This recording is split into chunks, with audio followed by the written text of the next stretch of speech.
Sejam bem-vindos à Revista Fora, eu sou Carlito Neto, historiador e cientista político, e hoje eu tô aqui para fazer uma análise mais uma vez sobre este rato que a montanha chamada Folha de São Paulo pariu, junto com os pais ali, Glenn Greenwald e Fábio Serapião, tentando de alguma maneira desqualificar o trabalho do ministro Alexandre de Moraes, que não vingou, não colou, a grande mídia brasileira não abraçou essa tese, só quem abraçou essa tese foi o UOL, inclusive apenas alguns colunistas do UOL, a Folha de São Paulo, porque tem ligação com o mercado financeiro e com o PagBank, né, que é o banco ali do grupo UOL, do grupo Folha de São Paulo e tudo mais, que está por trás desse grupo aí. E o que é que eu tenho para trazer para vocês hoje de novidade de análise? Primeiro, já peço desculpas a vocês pela voz.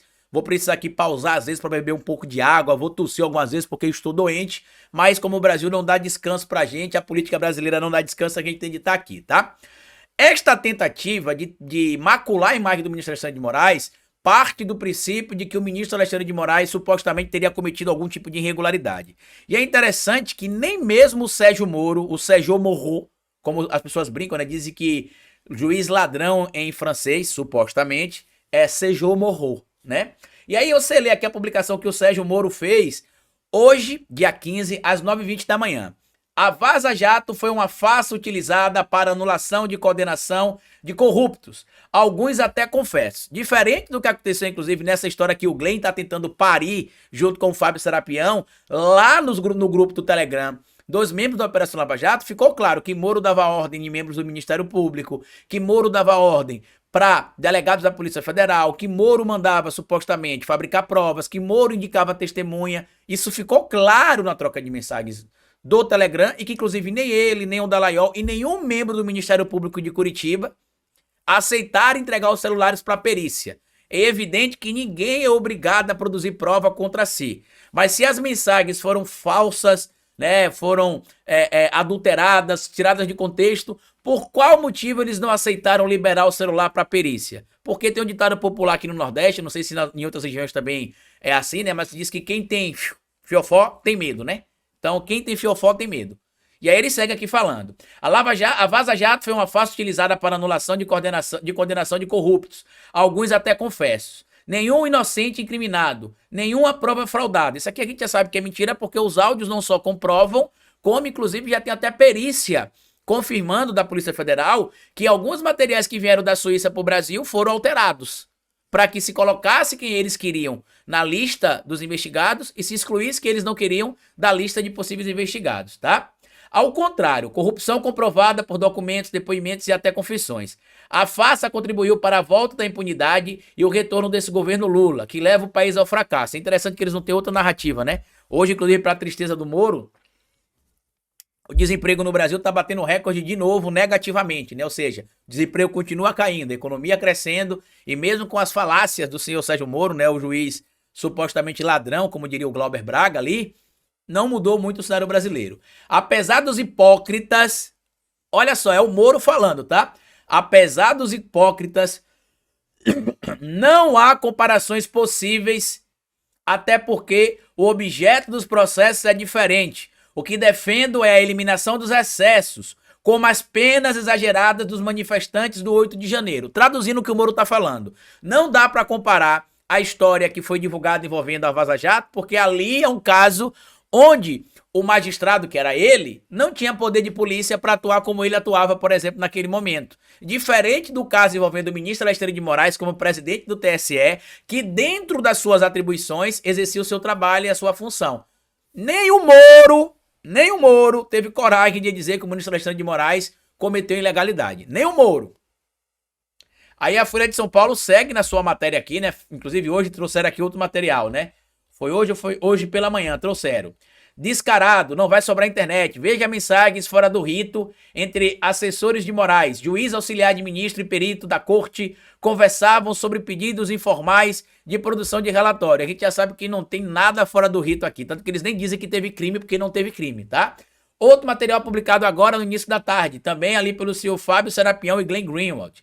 Órgão do TSE acessou dados da Polícia de São Paulo após pedido informal de segurança de Moraes. E aqui não teve nenhum pedido informal também, lembrem vocês, né? O ministro era presidente do TSE, tinha poder de polícia, a família dele estava sendo ameaçada, a filha dele, ele também, e ele fez valer o seu poder de polícia ali naquele momento para atuar.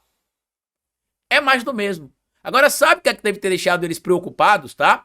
O que deve ter deixado eles preocupados, eu vou fazer questão de mostrar isso aqui pra vocês, aqui na revista Fórum, porque o que deixou essa coja toda preocupada, eu tenho 100% de certeza, deixa eu só pegar a imagem aqui, que eu não ia mostrar ela, mas eu decidi que eu vou mostrar pra vocês.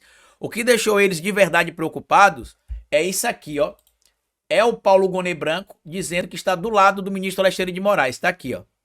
Os atos praticados pelo ministro Alexandre de Moraes. Invariavelmente, onde cabia nos processos sob a relatoria do ministro Alexandre de Moraes a intervenção da Procuradoria-Geral da República ou da Procuradoria-Geral Eleitoral, houve a abertura de oportunidade para a atuação do Ministério Público. E eu posso acrescentar que nessas e também em outras tantas oportunidades, eu pude pessoalmente verificar, quer na minha atuação junto ao Tribunal Superior Eleitoral, quer aqui no Supremo Tribunal Federal, as marcas que o ministro Gilmar Mendes mencionou e que Vossa Excelência também afirmou. As marcas de... Pra quem não sabe, só pra eu pausar aqui e explicar, tá? Vocês devem ter visto em algum lugar, inclusive aqui na revista Fórum, se não viu eu vou falar pra vocês. Ontem, quando abriu a sessão no STF, o ministro Luiz Roberto Barroso elogiou a postura do ministro Alexandre de Moraes. Depois o ministro Gilmar Mendes também elogiou a postura do ministro Alexandre de Moraes. E aí depois o ministro Alexandre de Moraes fala, e aí depois passa a fala pro Paulo Gonet, e ele diz que referenda as falas do ministro Luiz Roberto Barroso, presidente do STF, e do ministro Gilmar Mendes sobre a postura e a conduta do ministro Alexandre de Moraes. Hoje também a ministra Carmen Lúcia, né, teve um material viralizado na internet em alguns portais, onde ela também defende a conduta e a postura dentro da legalidade por parte do ministro Alexandre de Moraes. E esta imagem aqui, meus amigos, ela é bem emblemática. Por quê? Porque aqui é uma sessão do STF, onde você tem aqui a presença do Paulo Gonet Branco. Isso aqui é um recado para essa galera que achou que conseguiria livrar o Bolsonaro. Não só não vai conseguir livrar o Bolsonaro, como o Paulo Gonet tem falado algumas coisas nos bastidores aí, de maneira informal, de acordo com assessores, que a gente vai comentar já já, deixa eu só finalizar a fala dele aqui no vídeo. Coragem, diligência, assertividade e retidão nas manifestações, nas decisões e na modo de conduzir o processo do ministro Alexandre de Moraes. Traduzindo de forma bem clara aqui, né? Não tem ilegalidade, não teve ilegalidade, não está nada fora do que estabelece a lei. A própria Folha de São Paulo, inclusive hoje, teve de trazer o Tiago Amparo para poder explicar, né, que não teve conduta ilegal por parte do ministro Alexandre de Moraes. A ministra Carmen Lúcia, como eu falei, já se manifestou, defendeu o ministro Alexandre de Moraes, inclusive, disse que ele teve um papel enorme em 2022 e que também a atuação dele na Justiça Eleitoral e no Supremo Tribunal Federal não desmerece a conduta adotada. Tudo está dentro da legalidade. Eu quero ver se eu encontro aqui as aspas dela para ser bem junto, tá? Justo, perdão, cadê? Portanto, o desempenho... Carmen afirmou que os ministros do STF atuam no TSE por decisão constitucional desde a década de 30 do século passado.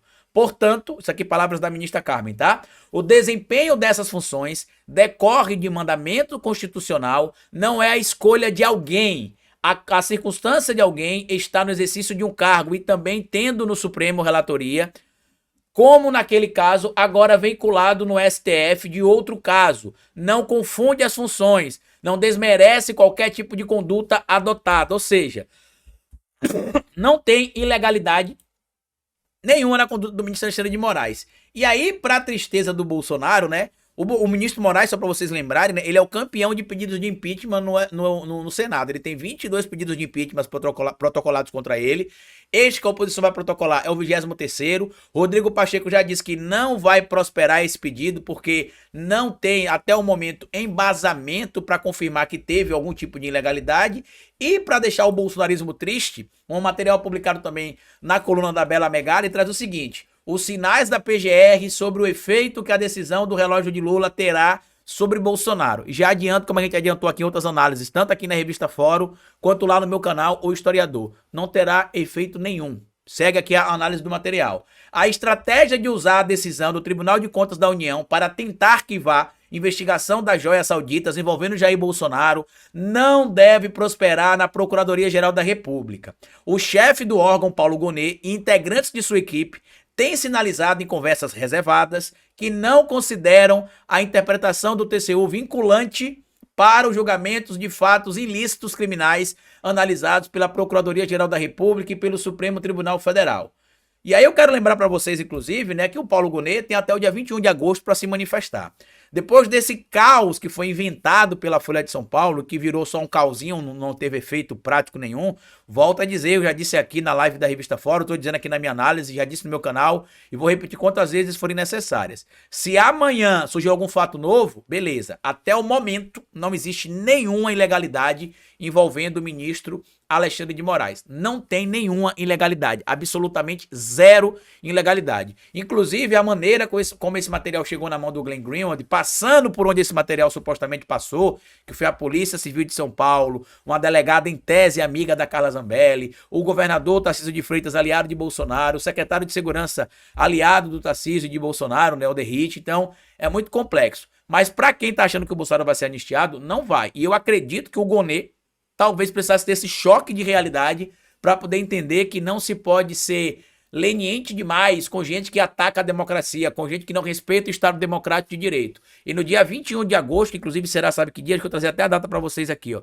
Vai ser no dia de quarta-feira, na quarta-feira da semana que vem, inclusive. Ele terá de se manifestar e aí a gente vai ver o que é que vai acontecer. Eu acredito que deverá ter a denúncia pedindo ali o Bolsonaro, para que o Bolsonaro seja tornado réu no STF, e aí o mito vai ser preso, vai ter chororô, vai ter um monte de coisa, mas a lei vai ter de ser aplicada, seja pro mito, seja para pessoas que não apoiam o mito também, tá bom? Grande abraço para vocês, desculpa a minha voz e as tosses aqui hoje, tá? Comenta aqui embaixo o que você acha que vai acontecer com o futuro do mito, compartilha esse vídeo nas suas redes sociais e até a nossa próxima análise aqui na Revista Fórum. Tchau!